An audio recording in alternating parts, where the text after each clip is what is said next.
வணக்கம் உறவுகளே. இன்றைக்கு 2025 11/23 ஞாயிறு சினிமா கலக்கலுடன் சந்திப்பதில் மகிழ்ச்சி அடைகிறேன். சினிமா ரசிகர்களுக்காக, சினிமா பிரியர்களுக்காக, சினிமா துறையில் விருப்புடையவர்களுக்காக சினிமா தொகுப்புகளை தருவதில் மகிழ்ச்சி. ஞாயிற்றுக்கிழமை சினிமா கலக்கல். இதில் சரத்குமார் வந்திருக்கிறார். சரத்குமாரை பற்றி கதை போட்டிருக்கிறார்கள். கைவசம் இப்போது பல படங்கள் இருக்கின்றன. சரத்குமார் சொல்வது போல் சமீபத்தில் நடந்த பட விழா ஒன்றில் அப்பா தாத்தா கதாபாத்திரங்களில் வெறுமனே நடிக்காமல் அந்த கதையின் நாயகனாக இருக்க வேண்டும் என்று நினைப்பேன். அப்படித்தான் காஞ்சனா, போர் தொழில் போன்ற படங்களில் நடித்தேன். சமீபத்தில் வெளியான டியூட் படத்தில் நல்ல கதாபாத்திரம் கொடுத்திருந்தார்கள் என்று தன் புரட்சியை நினைவூட்டியிருக்கிறார் எங்களுடைய சரத்குமார் அவர்கள். விஜய் சேதுபதி இந்த கருத்து போட்டிருக்கிறாருக்கு. விஜய் சேதுபதியை பற்றி தெலுங்கில் மார்க்கெட்டை ஏற்படுத்தி கொடுத்த உபேனா புச்சிபாபு இயக்கத்தில் ராம் சரண், ஜான்வி கபூர் நடித்து வரும் படம் பெத்தி.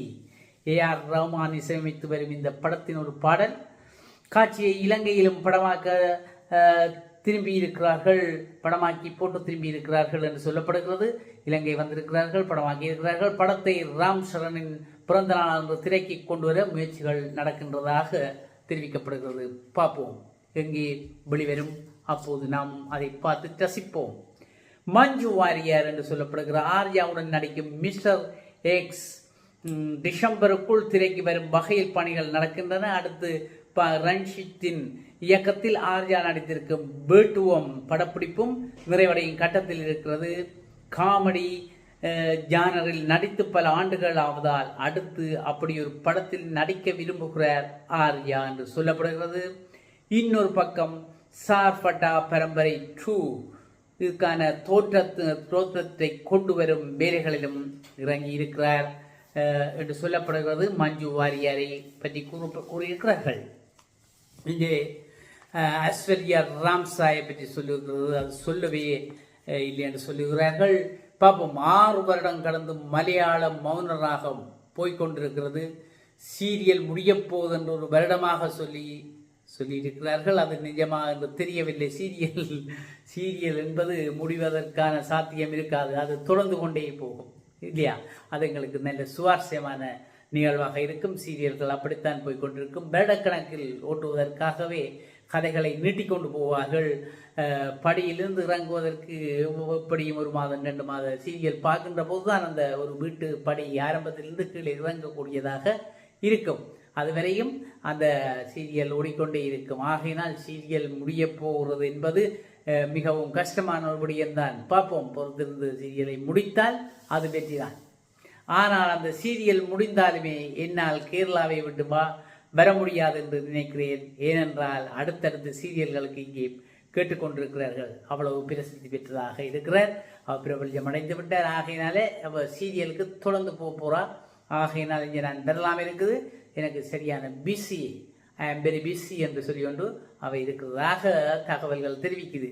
அதனால் கல்யாணம் பற்றி எல்லாம் இப்போதைக்கு யோசிக்க நேரம், இப்போ எல்லாம் யோசிக்க நேரம் இல்லை. இப்போ சீரியல் நடிக்கிறதுக்கு தான் நேரம் கிடைக்கக்கூடிய இந்த கல்யாணத்தை பற்றி, வாழ்க்கையை பற்றி எல்லாம் யோசிக்கிறதுக்கு எங்களுக்கு இப்போ நோ டைம் என்று சொல்லியிருக்கிறா ஐஸ்வர்யா ராம்சாய்.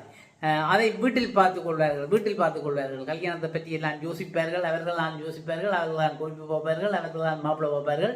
அவர்கள் வீட்டிலே அவர்கள் யோசிக்கட்டும். அதை எனக்கு இப்போ யோசிக்க நேரமில்லை. நான் சீரியலில் பிஸியாக இருக்கிறேன். ஆகையினால நான் இப்போ கேரளாவை விட்டே வர முடியாமல் இருக்குது. அந்த அளவு பிஸியாக போய் கொண்டு வருகிறேன். பாப்பா கொண்டு சொல்லியிருக்கிறேன். அதற்கு இன்னும் நாள் இருக்குன்று எதுக்கு கல்யாணத்துக்கு என் ஜாதகம் சொல்லுதான். ஜாதகத்தில் சொல்லியிருக்கு இன்னும் நாள் கிடக்குது. ஆகையினால இன்னும் வயசு கிடக்கு போடாக்கு. ஆகையினாலே அப்போ இதெல்லாம் அம்மாக்கள் பார்ப்பினும் அப்பாக்கள் பார்ப்பினும் வீட்டில் உள்ளவே எல்லாரும் அதை பற்றி இப்போ யோசிக்கட்டும். எனக்கு தான் இப்போ யோசிக்க நேரம் இல்லை. ஆகையினால் நான் இதை செய்து கொண்டு இருக்கிறேன் என்று சொல்லப்பட்டது. ரைட். அடுத்தது லிங்குசாமி சொல்லியிருக்கிறார். இயக்கத்தில் சூர்யா சமந்தா நடித்த 2014 அஞ்சான் படம் வெளிவந்து கலவையான விமர்சனங்களை பெற்றது. அது தெரியும் எங்களுக்கு. அஞ்சான் படம் இப்போது அந்த படத்தை ரீஎடிட் செய்து மறுபடியும் ரிலீஸ் செய்கிறார்கள். நவம்பர் 28 அஞ்சானின் புது வெர்ஷனை வெளியிட ஏற்பாடுகள் தீவிரமாக நடக்கின்றன. விரைவில் வரப்போது நான் கிட்டிக் கொண்டிருக்குது. நவம்பர் மாதம் இப்பொழுது நடைபெற்றுக் கொண்டிருக்கிறது. இன்றைக்கு 23ஆம் தேதி, இது 28ஆம் தேதி வழியாவதற்கான ஆயுதங்கள் நடைபெற்றுக் கொண்டிருப்பதாக தெரிவிக்கிறார்கள். அப்போ இன்னும் ஒரு கிழமை இருக்குது, பார்ப்போம். வெகு விரைவில் இந்த மாதிரி முழுக்க எடிட் செய்து தமிழில் ரிலீஸ் ஆவது இது முதல் தடவை என்கிறார்கள். அப்போ ஒரு அற்புதமாகத்தான் இருக்கும், இது ஒரு விறுவிறுப்பாகத்தான் இருக்கும், எங்களுக்கும் ஒரு அதிசயமாக இருக்கும். நாங்களும் பார்ப்போம், அதை ரசிப்போம். விமர்சனத்துக்கு அஞ்சான் என்று சொல்லியிருக்கிறார்கள். இங்கே சின்னத்திரை டைரி என்று போட்டிருக்கிறார்கள். சின்னத்திரையை பற்றி நாங்கள் முதலே பார்த்தாங்கள். வெள்ளித்திரை, சின்னத்திரை. வெள்ளித்திரையை விட்டு இப்பொழுது சின்னத்திரைக்கு இங்கே இதில் போட்டிருக்கு ஸ்ருதிராஜ் சுய அறிமுகம் என்று சொல்லப்பட்டிருக்குது. அவருடைய ஊர் கேரளா, அப்பா மிலிட்ரி ஆபீசர். Military officer. மலையாளத்தில் கொஞ்சம் நடித்துவிட்டு தமிழ்நாட்டுக்கு வந்தேன். இங்கே சில படங்களில் வந்து போனேன். சீரியல் ஏரியா நல்லா செட் ஆகிவிட்டதால் இப்போதைக்கு அதில் செட்டில் ஆகிடுது. இப்போ அங்கே இது வந்தேன்னா இப்போ இங்கே வந்து மலையாளத்திலேருந்து கொஞ்சம் நடித்து விட்டு தமிழ்நாட்டுக்கு வந்தால் தமிழ்நாடு தான் வந்தோரை வாழ வைக்கும் ஒரு இடம் இல்லை தமிழ்நாடு. அப்போ அங்கே வந்து இப்போ சீரியலில் இப்போ கொஞ்சம் நல்லா செட் ஆகிட்டேன். நான் அதனால் போக மாட்டாமல் இருக்கிறேன்னு பார்ப்போம், கொஞ்சம் யோசிப்போம்னு சொல்லியிருக்கிறார். சினிமா பற்றி சொல்லும்போது நான் எதிர்பார்த்த மாதிரியான கேரக்டர்கள் அமையவில்லை. எனக்கு இந்த இதுக்கு நான் பார்த்தேன்னா எனக்கு அமையவில்லை, அது அவ்வளோ பிடிக்கவில்லை. என்ன கிடைக்கணும் என்று இருக்கோ அதுதான் கிடைக்கும், மீறி என்ன இருக்கோ அதுதான் நடக்கும் என்றும் சொல்லியிருக்கிறார். ஸ்ட்ரிக்டாக கடைப்பிடிப்பது, கடைப்பிடிப்பது எப்படி என்று சொன்னால் பங்க்சுவாலிட்டி, ஷூட்டிங் ஸ்பாட்டில் எல்லாம் என்னால் எதுவும் தாமதமாக கூடாது என்பதில் உறுதியாக இருப்பேன். எல்லாரும் எனக்கு முதலாக வந்துடுவா, என்னால் மற்றவர்கள் பிந்தக்கூடாது, அப்படி இருப்பேன். இந்த ஒரு விடயம் மட்டுமல்ல, எல்லாவற்றிலும் ஒரு ஒழுங்கு இருக்க வேண்டும் என்று நினைப்பேன். மிலிட்ரி ஆஃபீஸராக இருந்த அப்பா தான் அப்படி வளர்த்தார். மிலிட்ரி ஆஃபீஸில் இருந்து அவர் டைம் மேனேஜ்மெண்ட் செய்வார். ஆகையினால் வளர்த்திருக்கிறார். நல்லா வாழ்க வாழ்க. ரீல்ஸ் வேலை இல்லாமல் போவதில்லை.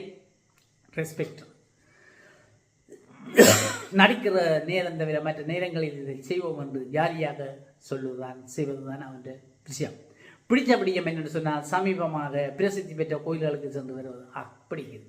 பிரசித்தி பெற்ற கோயில்களுக்கு எல்லாம் போகிறது, தரிசனமாக வாங்குவது.